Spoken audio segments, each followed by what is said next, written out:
Kung ako'y pulutan sa inuman, siguro ang bilis ko mauubos.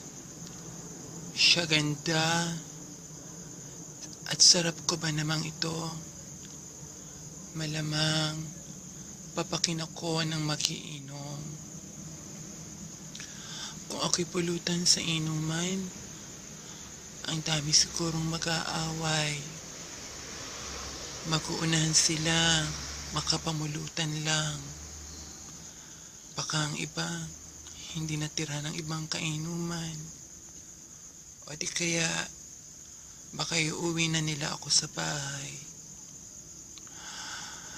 Kung ganito kasarap ang inyong pulutan, siguro, ang bilis ng ikot ng tagay para makapamulutan agad sila.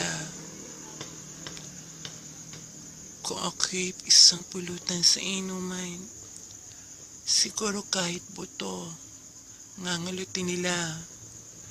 At kahit kaasingit-singitan ko, sisip-sipin nila.